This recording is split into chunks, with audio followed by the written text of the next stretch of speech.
반갑습니다. 네, 안녕하세요. 모여서 보고 말이 많아요.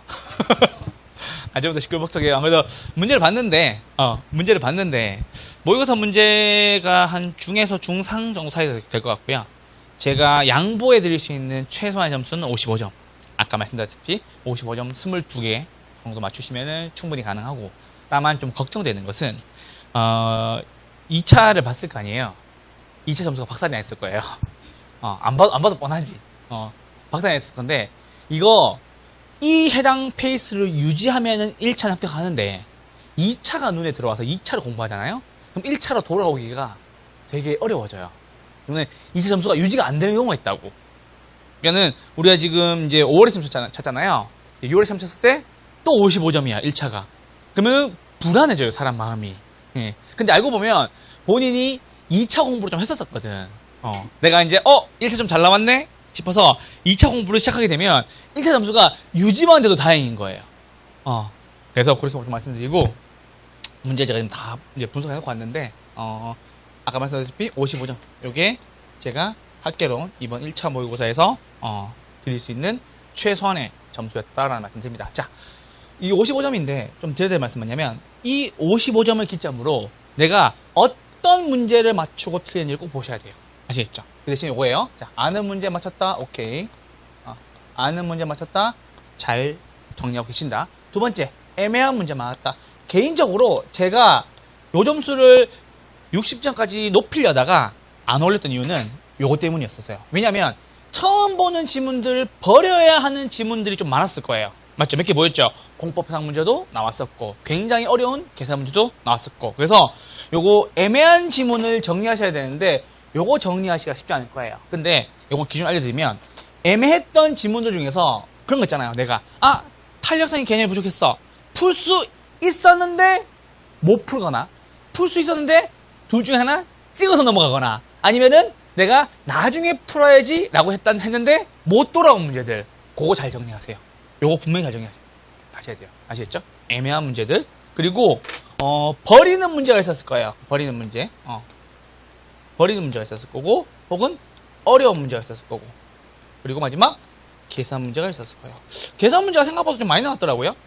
그래서 요 계산 문제 푸셨을 때도 내가 어떻게 풀었는지 잘 기억하셔야 됩니다. 아시겠죠? 제가 가장 강조하고 싶은 것은, 요번 시험은 요거 두 가지. 애매했던 지문들 내가 깔끔하게 정리하시고요. 얘는 안 보셔도 돼요. 아시겠죠? 얘는 안 보셔도 되는데, 그리고 특히나 보다 계산 문제. 이번 시험 끝나고 나서 챙겨야 될 두 가지는 애매한 지문들, 내가 두 개 중에 한 개 찍었거나, 아니면은 나중에 풀려고 했는데 못 풀었거나, 그쵸? 아니면은 LQ 문제 넘어갔던 분도 있을 수 있죠? 시간이 걸리니까. 그런 것들 잘 정리하시고요. 그리고 계산 문제 중에서 내가 풀어야지 했던 것들 한번 꼼꼼히 잘 봐주시기를 부탁드립니다. 아시겠죠? 그렇게 해서 55점 이상이 제가 양보해 드릴 수 있는 최소한의 점수고요. 특히나 동차하시는 분들은, 1차 하시는 분들은 상관없어요. 왜냐면은 그냥 퐁당퐁당 학계론 민법, 학점 민법 하시면 되는데, 동차 하시는 분들은 요거 점수 유지하기 위해서 반드시 꼼꼼하게 복습하셔야 됩니다. 아시겠죠? 왜냐면은 1차만 하면 걱정은 안 해요. 왜? 뭐 하루 이렇게 번갈아 하면 되잖아요. 근데 동차 하시는 분들이 뭐가 문제가 되냐면, 1차를 하고 있지만 2차가 걱정되고, 내가 분명히 중개세법을 보고 있는데 공법을 봐야 되는 게 아닌가 걱정되고, 그렇죠? 세법은 이미 신경을 별로 안 써. 그렇죠? 연례서 문제 안 하면 되지 생각하는데, 내가 등기법을 해야 되나? 지적은 쉽다는데? 야, 등기법 포기. 지적만 할게. 세법 포기. 그리고 공법하고 중개세법 하고 있는데, 중개세법 공부하다가 갑자기 민법이 걱정이 돼요. 그런 경우가 많으니까는 반드시 그거 페이스 잘 정리하셔야 아시겠죠? 그래서 제가 방금 봤던 시험 제가 분석하고 왔는데, 제가 양보해 줄 수 있는 점수는 55점. 요거 이하하신 분들은 정말 공부 열심히 하셔야 돼요. 1차 중심으로. 근데 요거 이상이다 싶으신 분들은 좀 요 페이스를 잘 유지해 나가시기를 부탁드립니다. 그리고 점수가 여러분들, 우리 이제 나이가 있잖아요. 살아보면 이렇게 사라지는 거 아니잖아요. 그죠? 매년 좋아지는 거 아니라고요. 그죠? 매년 좋아지는 거 아니에요. 절대 이렇게 될 수가 없어요. 맞잖아요. 어떤 때는 좀 이렇게 좌절을 겪기도 하고, 어떤 때는 좋아지기도 하고, 그렇죠? 어떤 때는 또 평상 유지만 하고 있는 경우도 있고, 그죠? 그래서 어떤 때는 조금 올라가서 공부 많이 했는데 조금 올라가서 속상할 때도 있고, 어떤 때는 점수가 떨어지기도 하고 그래요. 근데 요거 이거 그냥 내가 장기적으로 우상향하고 있는 거예요. 계속 점수가. 아시겠죠? 그러니까 흔들리지 마세요, 제발. 흔들리지 마세요. 언제나 이렇게 코너나 어려운 점 오거든요. 그냥 흔들리지 마세요. 그 말씀을 꼭 드리고 싶습니다. 어차피 10월 25일 날 시험 한 방에 끝나는 거야.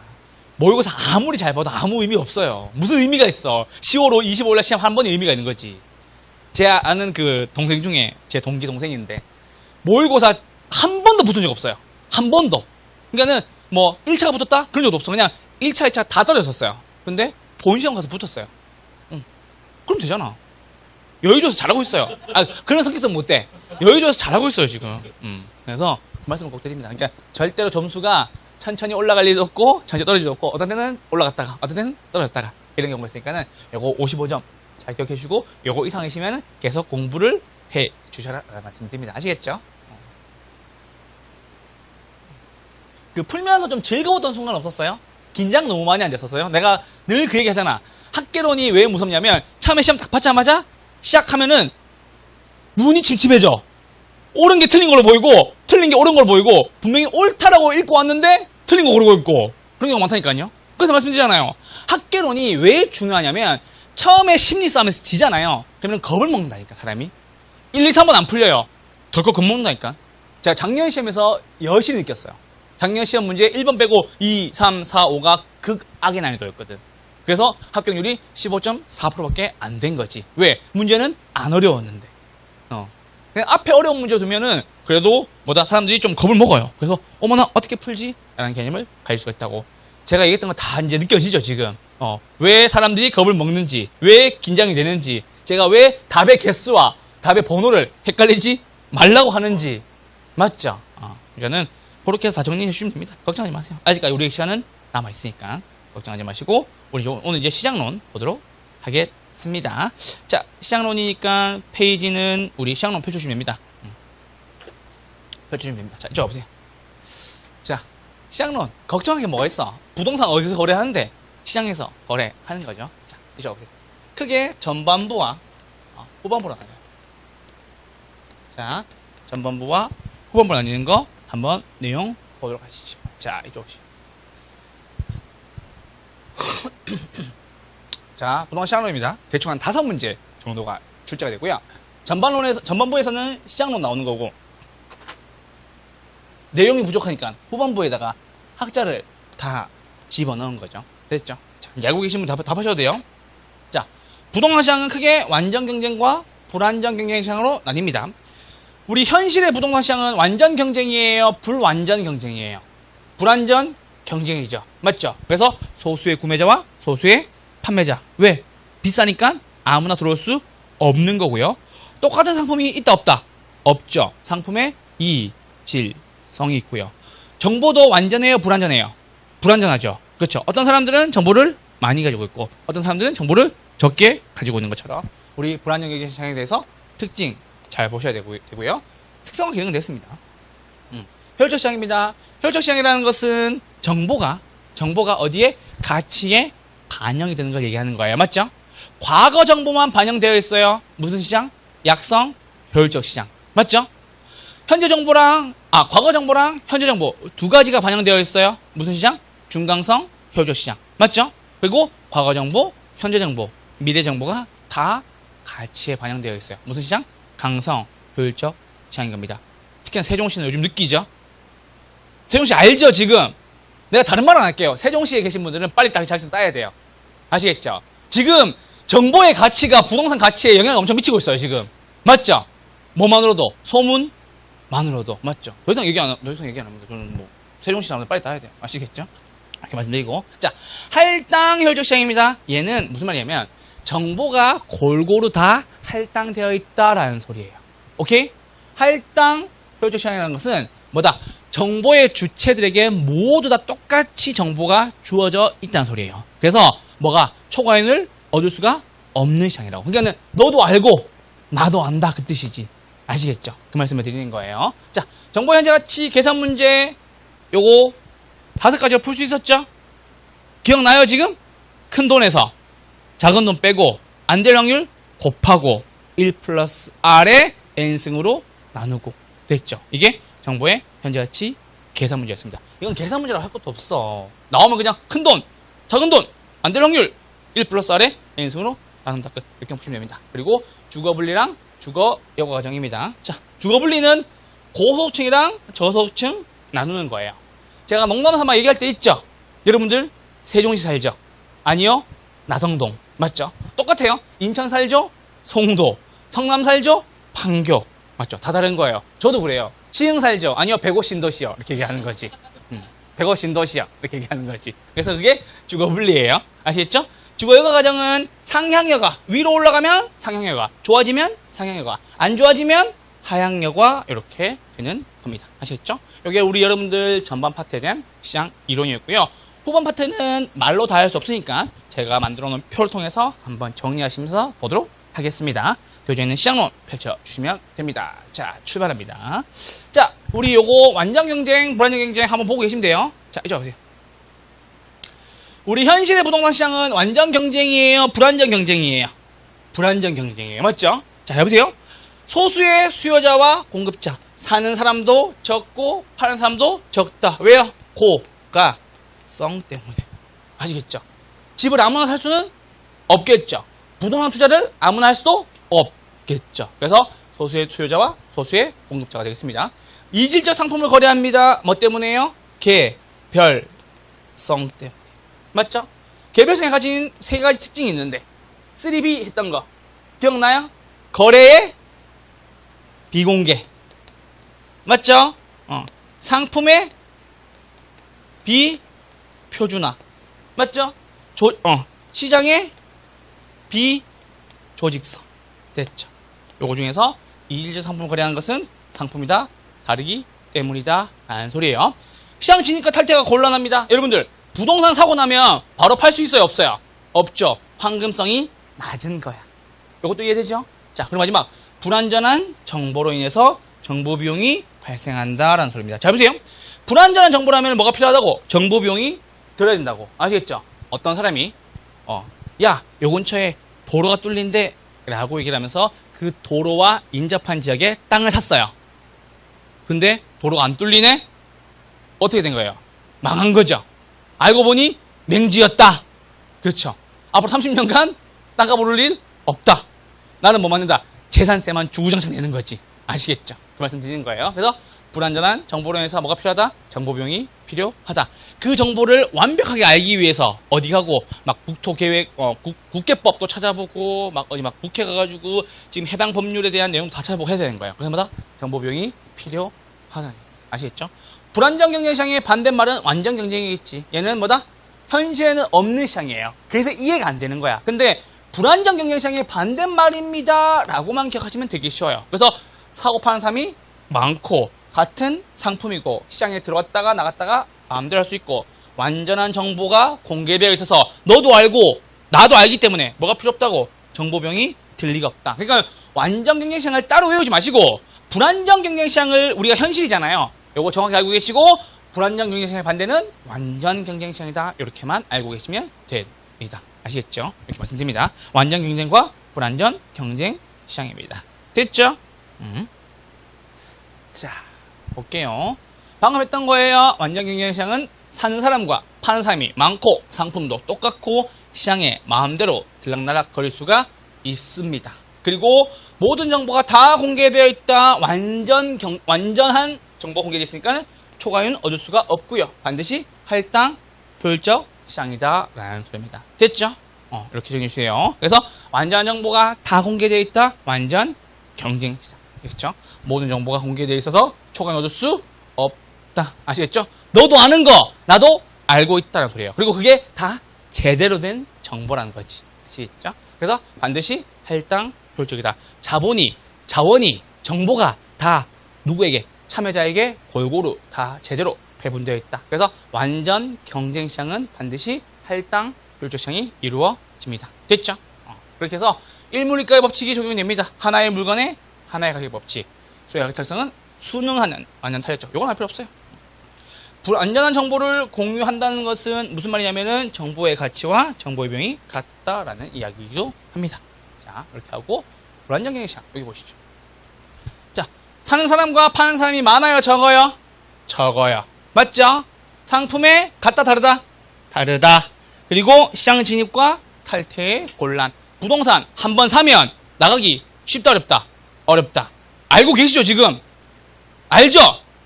우리 상가 갖고 계신 분들은 탈퇴하고 싶은데 탈퇴가 어렵지? 그 말 드린 거예요. 가장 현실 시장인 겁니다. 그래서 독점, 과점 요건 보시면 됩니다. 자, 독점 시장 재화나 서비스의 공급자가 한 명인 거예요. 한국전력공사, 담배, 인삼공사. 안 되시면 가보세요. 여기 있잖아. 신탄진에 있잖아.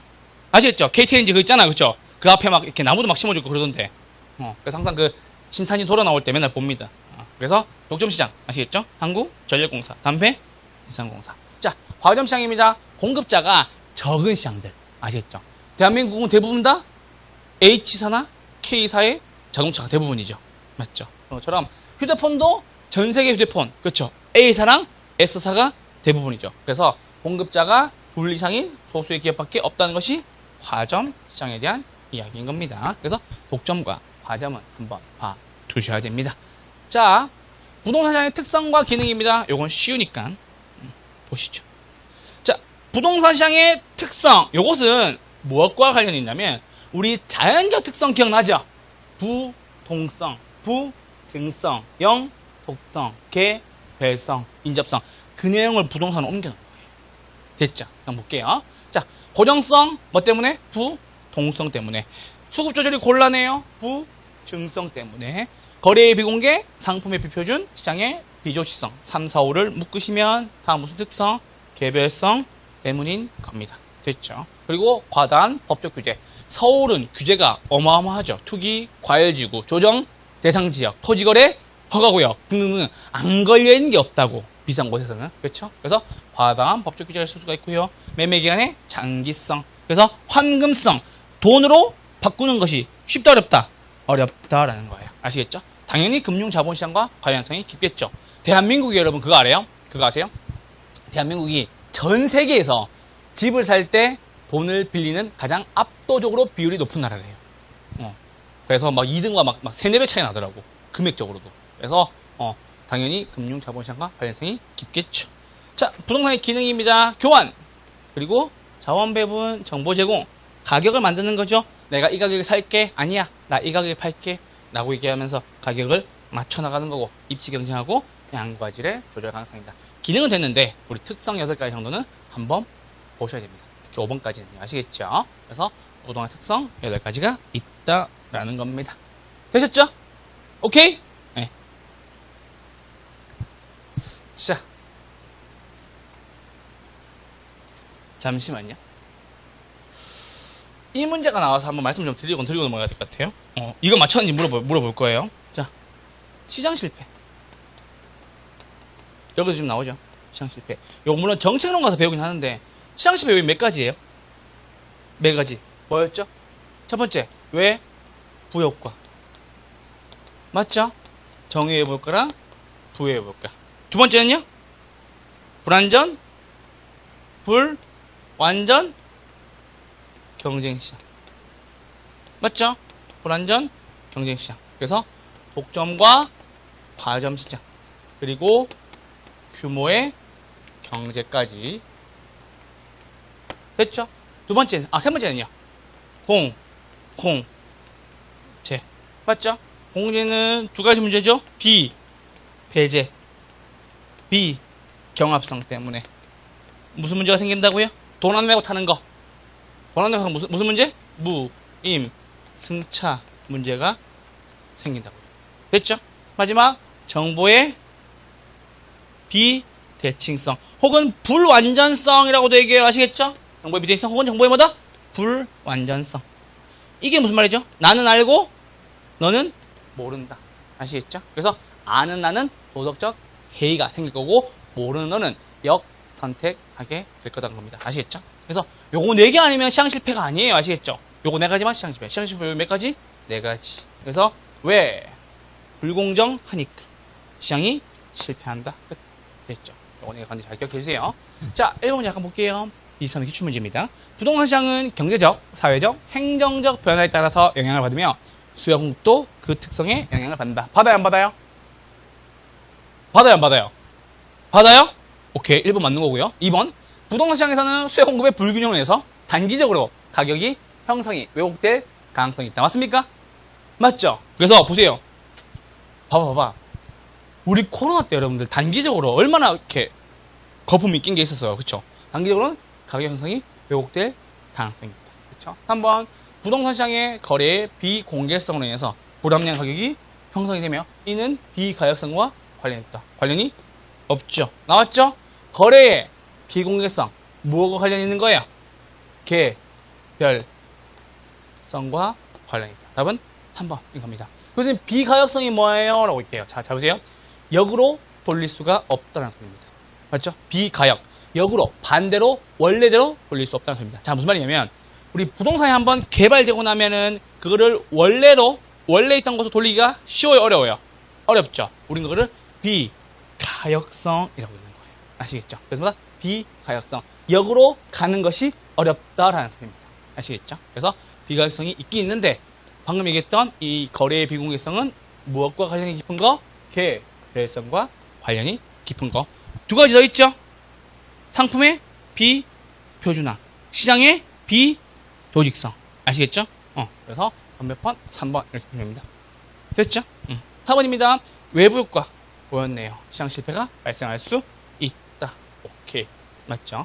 5번입니다. 매도인의 제한 가격. 우리 매도인 제한 가격. 우리 시장 가면은 맨날 이렇게 가격 써져 있죠? 이게 티셔츠 걸려있고, 이렇게 10,000원 써져 있죠? 그리고 매수인 제한 가격. 10,000원만 싸게 해줘요. 맞죠? 제한 가격 사이에서 가격이 형성된다. 맞죠? 그렇게 되는 겁니다. 그래서 5번도 맞는 질문. 답은 3번이었습니다. 한번 문제 보셔야 됩니다. 자, 주택시장의 장단기 균형입니다. 이리 오세요. 자, 요것도 뭐, 어려운 거 아니니까. 자, 주택 서비스입니다. 소유자에게 제공하는 효용성을 보는 거다. 끝. 알겠다. 알겠다. 소유자 제공하는 효용성. 알겠다. 내가 교육이 급하면 교육이 좋은 곳으로 이사를 가면 되고, 내가 이제 애들 다 교육시키고, 내가 이제 노년에 좀 이렇게 좀 편안한 곳에 가서 살겠다 싶으면은, 저기 어디 이렇게 막 농촌 힐링 캠프 이런 데 가서 사시면 되죠. 그렇죠. 그런 얘기를 하는 거예요. 자, 수요와 소요 요건 두 개는 보셔야 돼요. 자, 수요라는 것은 우리 경제적 개념이에요. 우리 요거 QD, 요거 맨날 기억나시죠? QD. 그쵸? 수요량이죠. 그게 디맨드가 이 디맨드. 아시겠죠? 얘는 경제적 개념으로서 효율성과 경제적 기능을 가지고 있는 거고요. 누구한테? 중고소층. 즉 뭐다? 유효 수요겠죠. 유효 수요 무슨 의미예요? 뭐도 있고 구매력도 있고 봐라. 맨날 돈부터 있대. 두 번째 뭐도 있고 구매 의사도 있고. 원래 구매 의사 더하기 구매력이에요. 아시겠죠? 근데 뜻도 있고 돈도 있다 하니까 맨날 돈부터 얘기해. 돈도 있고 뭐도 있었지? 살 마음도 있어야 되겠지. 아시겠죠? 그래서 돈도 있고 뜻도 있고. 반대로 해줄게요. 뭐든 네. 유량 개념이에요.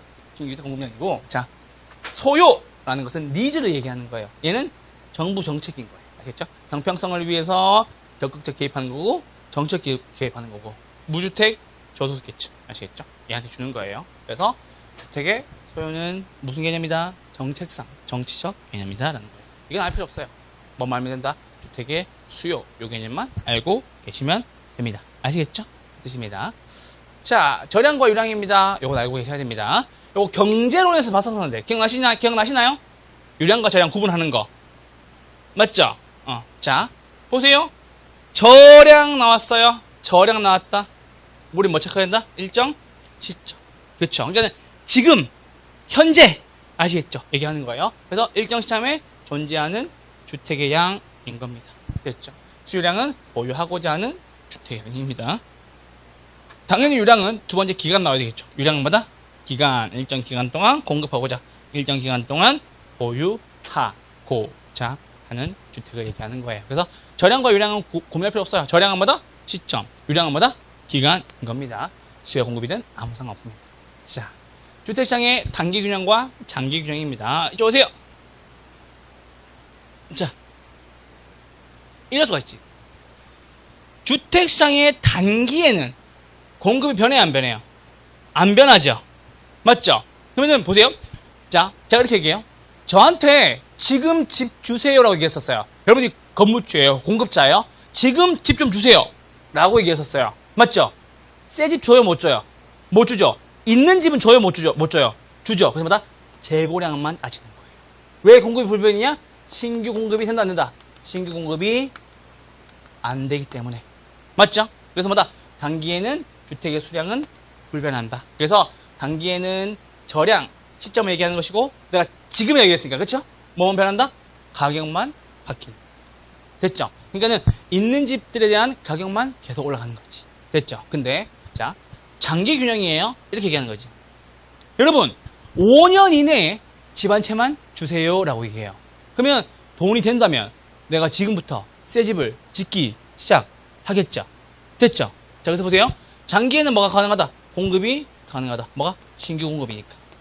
맞죠? 그래서 장기라고 얘기하면은 있는 거 줘도 되고, 맞죠? 5년 안에 지어서 줘도 된다라는 얘기입니다. 그래서 장기에는 뭐가 가능하다? 수량이 증가할 수가 있겠고, 맞죠? 양이 증가하니까 가격은요 떨어질 수가 있겠죠. 아시겠죠? 이렇게 봐주시면 되겠습니다. 그래서 주택시장의 단기에는 뭐만? 재고만, 장기에는 재고도 줄 수 있고, 뭐까지? 신규 공급도 된다라는 이야기입니다. 아시겠죠?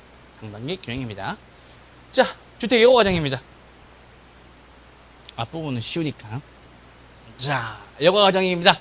여과라고 나오면은 두 개 기억하시면 돼요. 상향 여과와 무슨 여과? 하향 여과. 됐죠? 자, 상향의 특징이 있어요. 원래 저소득층 주거지역이었어요. 근데 뭘 해서 재개발, 재건축이 이루어지는 거예요. 재개발이라고 할게요. 재개발, 재건축이 이루어져서 뭘로 바뀌었다? 고소득층 주거지역으로 바뀌었다라는 거예요. 성남시가 대표적인 예시죠. 됐죠.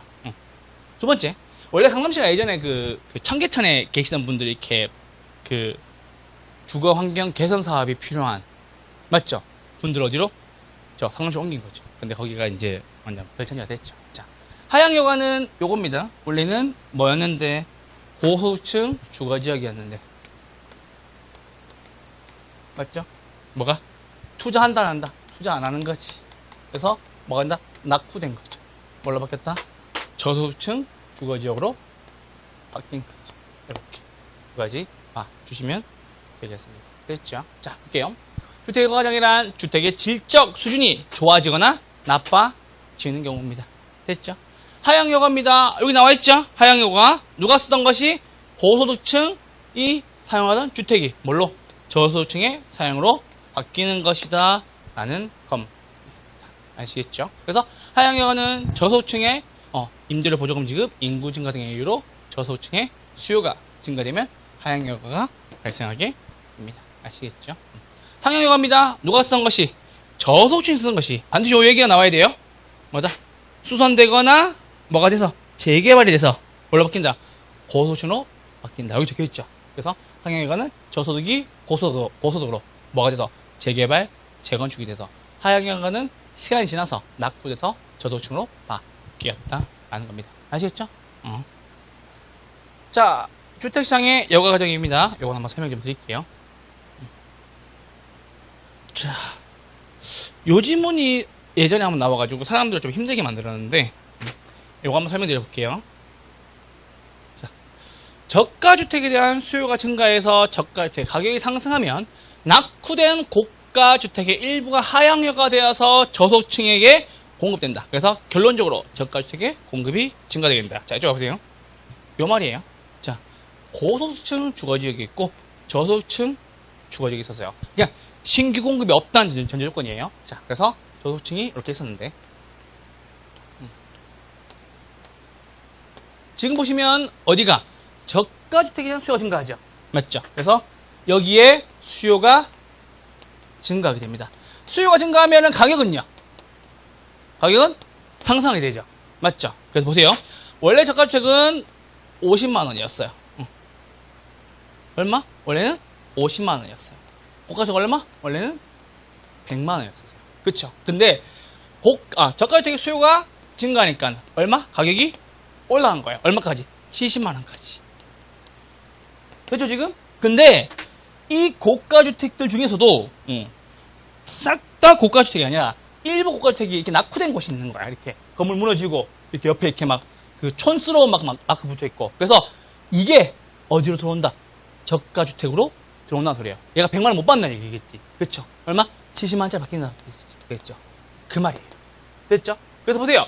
저가주택의 수요가 증가하면 잘 보세요. 일부 낙후된 고가주택이 어디로?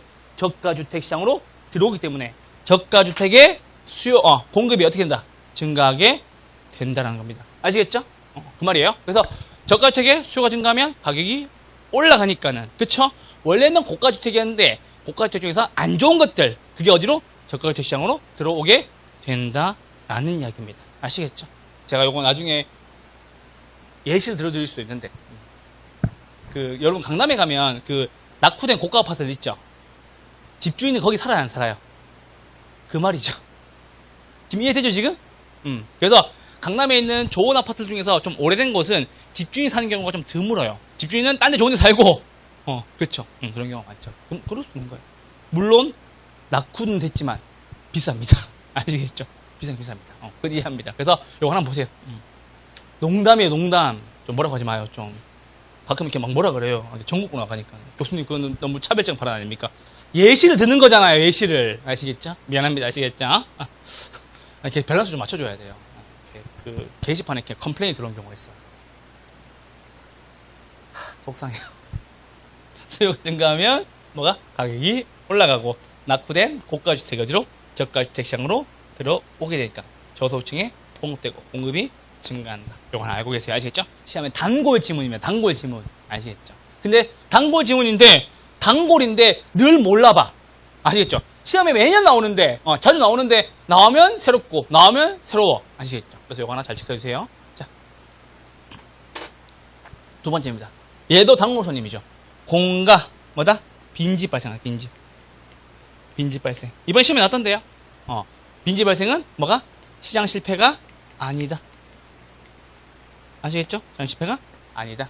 아시겠죠? 공가는 자연스러운 여가 과정 중에 하나이다라는 겁니다. 아시겠죠? 시험에서는 저소득층, 저가주택 쓰는 거 나왔죠? 불량주택 쓰는 거. 그 시험에 나왔었죠? 그것도 역시 시장 실패가 아니다. 시장 실패는 몇 가지? 4가지밖에 없다. 왜? 불, 공, 정. 아시겠죠? 그 말입니다. 하향여건에서 생기는 불량주택의 문제는 이 문제 나왔죠? 기억나시나요? 지금 시험 치신 분들? 기억 안 나요? 레드썬! 시험만 치고 나면 까먹는 거야. 모르겠어. 난 몰라. 속 편해. 그렇게 되는 거죠. 이 문제 나왔었어요. 아시겠죠? 시장실패를 볼 수 있다고 아시겠죠? 불량주택 문제는 생길 수밖에 없기 때문에 뭐다? 시장실패를 볼 수 없다라는 겁니다. 아시겠죠?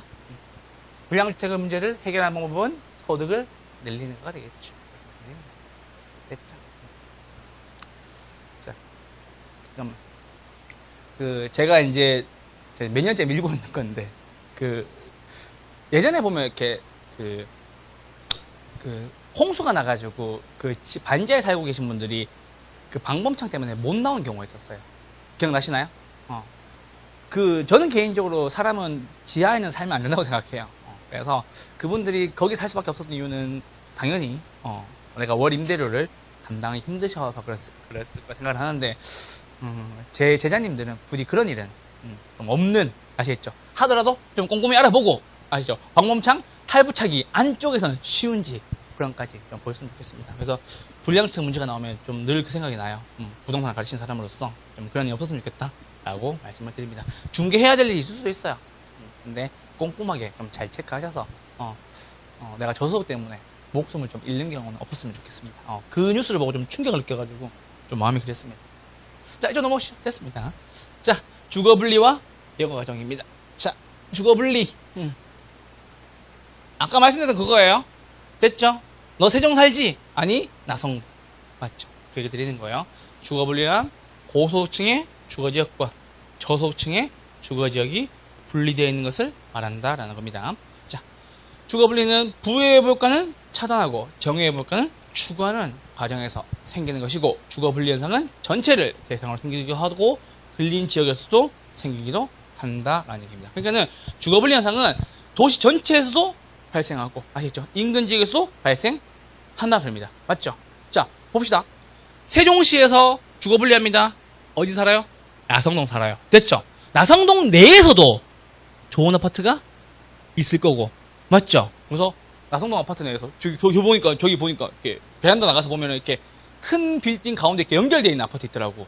뭔지 이름 모르겠어. 이름 찾아봐도 안 보이더라고. 근데 그 아파트 좀 좋아 보이더라고. 그래서 저도 이름 모르겠어요. 근데 여기 나가서 보면 약간 푸른빛으로 약간 어두운 푸른빛이 있고 이렇게 중간에 이렇게 브릿지가 있는 아파트가 있어요. 그래서 좋아 보이더라고. 비싸요? 부르겠죠? 주거 분리를 주도하잖아. 고소득층 주거지요. 맞죠? 나 세종이 살아? 아니, 나성동 살아. 그 안에서도 나 저 아파트 사는 거지. 그렇죠. 우리 다 똑같은 거예요. 그런 얘기 하는 거지. 그래서 주거 분리 현상은 다 생긴다는 소리예요. 얼마 전에 시험에 나와가지고 다 틀렸어요. 전체에서는 발생하는데 인근 지역에서는 발생하지 않는데요. 그래, 전체에서 발생하지. 인근 지역에서는 발생하지 않지. 맞네. 했다가 다 틀린 거지. 인근 지역에서 발생하지. 나성동 내에서도 좋은 아파트, 나쁜 아파트 가릴 거 아니에요.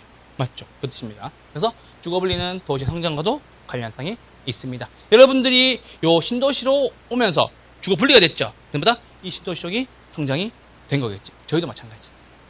아시겠죠? 이래저래 동병상련이 많아. 아시겠죠? 내가 어떤 게 문제고 어떤 게 안 되고 다 알아요, 지금.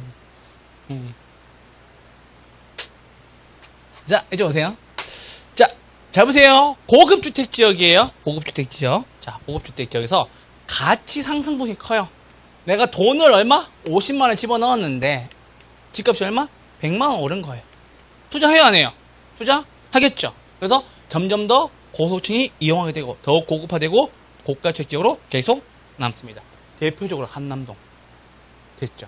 거기 단독주택 가지신 분들 계속 투자해가지고 담도 높게 쌓고 청소도 맨날하고 좋은 나무들도 계속 심고 청소, 수리 뭐 이런 것들 엄청 많이 해요. 그것처럼 가치 상승률이 크면 계속 투자를 하게 될 거고요. 자, 이제 뭐가 된다.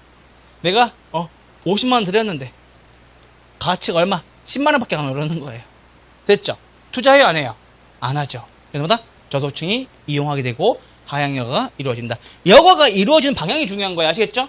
고소득층이 쓰다가 뭐가 되면 보수 비용이 더 많이 들면 투자를 안 하기 때문에 뭘로? 저소득층으로 바뀌고 뭐가 이루어지고 하향 여가가 이루어진다라는 소리입니다. 아시겠죠? 말씀드리는 거예요. 자, 반대입니다. 저급주택 주거지역입니다. 자, 저급주택 주거지역인데 가치 상승분이 크대요. 자, 보수 비용 얼마나? 50만원. 가치 얼마? 100만원. 투자해야 하네요?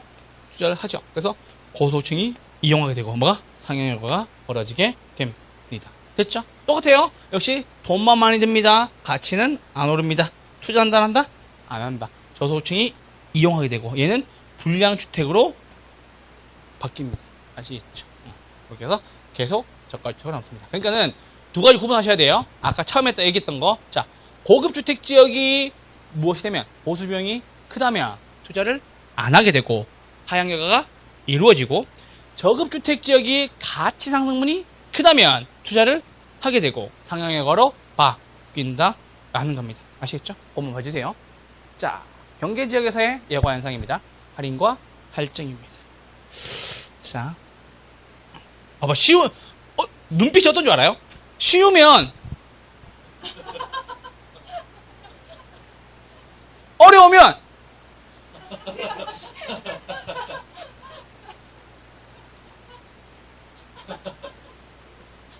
이래요. 아시겠죠? 쉬우면 눈에 초점이 없고 어려우면 화를 낸다니까?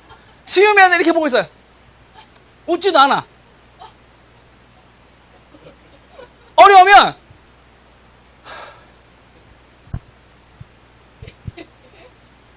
아시겠죠? 나보고 어쩌라는 거야 도대체. 좋은 반응 하나도 없어.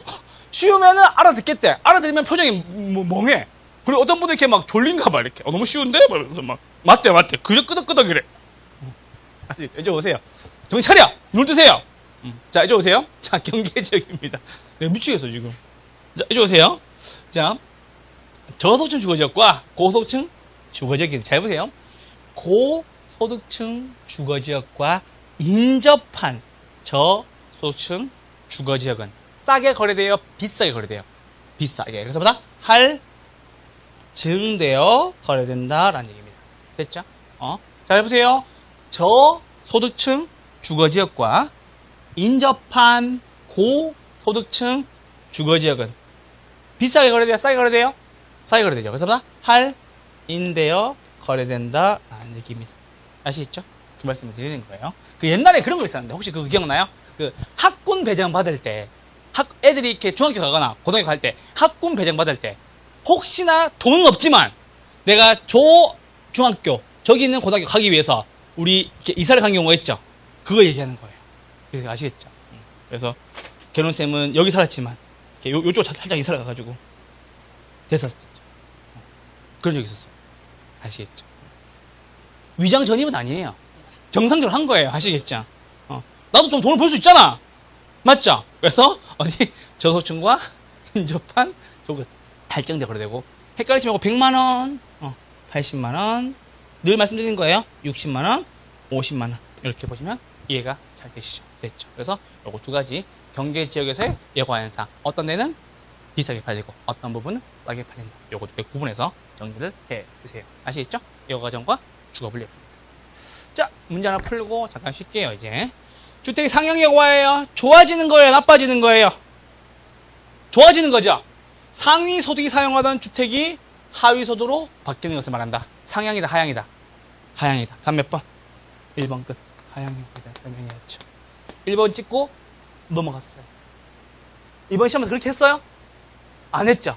스스로를 못 믿고 혹시나 그래 어떻게 하는 줄 알아요? 어떻게 다 보면 이렇게 이거를 답이 맞는 것 같긴 해. 그래서 희미하게 이렇게 희미하게 동그라시면 넘어간다. 이거인 것 같아. 이게 답 후보 1번 이런 또 넘어가. 주거 분리는 도시 전체뿐만 아니라 어디에서 발생하고 인접한 근린 지역에서 발생하고 주거 분리는 소득계층이 나뉘어지는 것을 얘기한다. 고소득과 저소득층 했죠. 침입과 천의 현상. 침입은 다른 이질적인 게 들어오는 거예요. 천의는 그것들이 들어와서 거기에서 정착화되는 것을 천이다 라고 얘기합니다. 아시겠죠?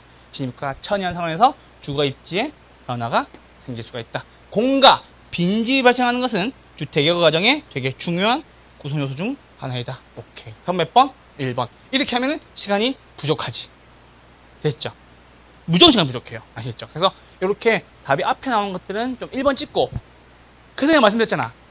자기 답에 확신을 가지고 문제를 풀어야 나중에 틀려도 피드백을 확실하게 하는데 이렇게 해서 맞췄어. 맞췄죠? 맞다! 라고 얘기해서 안 보는 거야, 그 다음부터. 아시겠죠? 근데 무슨 지문이 나오냐? 이런 지문 꼬아서 나오잖아요. 이런 지문 꼬아서 나오잖아요. 그럼 틀린다. 그거 때문인 거. 아시겠죠? 그러니까는 틀릴 때도 확실하게 틀려야 확실하게 틀릴 수 있는 용기가 있어야 내가 복습도 제대로 하는 거예요. 아시겠죠? 그래서 이런 문제들은 1번 찍고 넘어가 주셔야 되는 문제들이었습니다. 아시겠죠? 말씀드립니다. 자, 답은 1번이었습니다. 여기까지 하고 저희 잠깐만 쉬었다가 효율적 시장으로 뵙도록 하겠습니다. 잠깐만 쉴게요.